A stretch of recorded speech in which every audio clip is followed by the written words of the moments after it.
Meus queridos, tenham paciência, à medida que o dia vai passando, e está passando rápido hoje, não é mesmo? Perguntei para o meu pai ali quantas horas, ele falou, eu falei assim, pai, vê se já deu 10 horas, e já era 10:07. Falei, eita, eu estou atrasado, mas eu quero que você tenha um pouquinho de paciência. Se eu não olhar o seu pedido de oração pela manhã, fica tranquilo que de tarde eu oro e já estarei encaminhando aos guardiões e nós vamos estar intercedendo por você. Combinado? Quero convidar você agora, abra sua Bíblia, Apocalipse capítulo 1, verso 5. E esse é mais um dos nomes do Senhor Jesus Cristo, o primogênito. O primogênito. Nós encontramos no Antigo Testamento toda uma bênção especial para o filho que nascia primeiro. Inclusive aqui, para os judeus, eles só consideravam o primogênito o filho homem.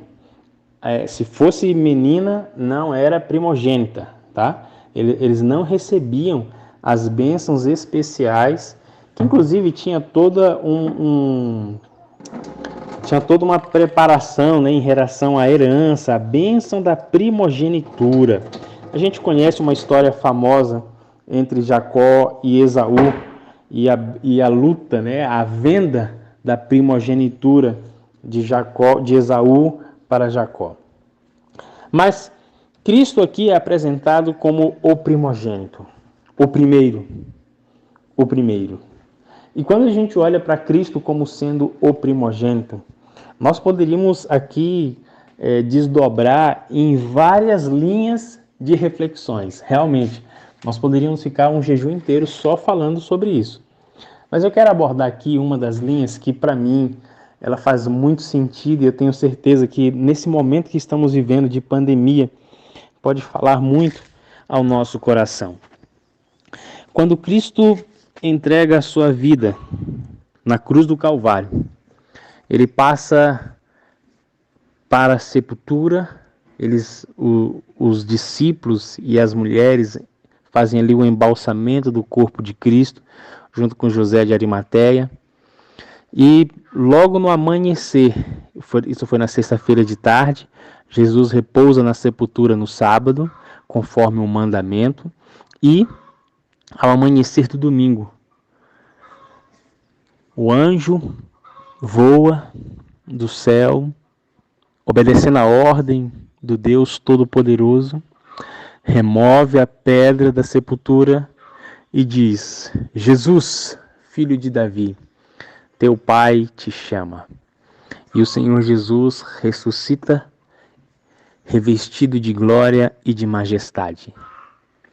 Nesse momento, mesmo já tendo acontecido outras ressurreições na Bíblia, inclusive o próprio Cristo trouxe à vida algumas pessoas durante o seu ministério terrestre, mas nesse momento, Cristo passa a ser o primogênito da ressurreição.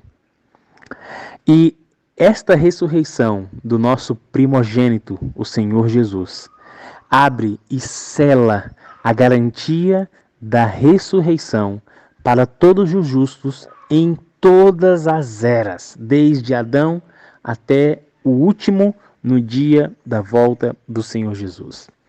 O próprio apóstolo Paulo, inspirado, escreve ao livro à igreja de Tessalônica, dizendo que, ao soar da trombeta, os mortos em Cristo ressuscitarão primeiro. Depois nós, os que ficarmos vivos, seremos trasladados e seremos revestidos nesse momento da imortalidade para o encontro com o Senhor nos ares. Amados, o primogênito Jesus ressuscitou porque Ele é a ressurreição e a vida. Agora você consegue imaginar o poder desse nome de Cristo na nossa experiência cristã? Imagine quantas pessoas não estão enlutadas diante dessa pandemia. Todos nós, com familiares ou amigos de perto e de longe, todos nós. Isso aqueles que nós temos o conhecimento, fora aqueles que estão padecendo e morrendo sem termos o conhecimento. E se nós formos olhar o restante das mazelas que nos causam a morte, fica mais trágico ainda o cenário. Às vezes você e eu podemos ser assaltados pelo inimigo para que de alguma forma pensemos ou até venhamos cogitar a ideia de que servir a Cristo aqui nessa terra e experimentar a morte não tem sentido. Mas, meus queridos, ouça o que eu vou falar para vocês. A nossa esperança não se limita a esta terra de pecado. A nossa esperança está no novo céu e na nova terra, nos quais habita a justiça. E lá, nós teremos a alegria de viver com o primogênito da criação, o primogênito da redenção, o primogênito da ressurreição, o Senhor Jesus. Eu quero que isso encha o seu coração de esperança. E mesmo em meio às lágrimas da morte que talvez você esteja passando por ter enterrado um ente querido, que você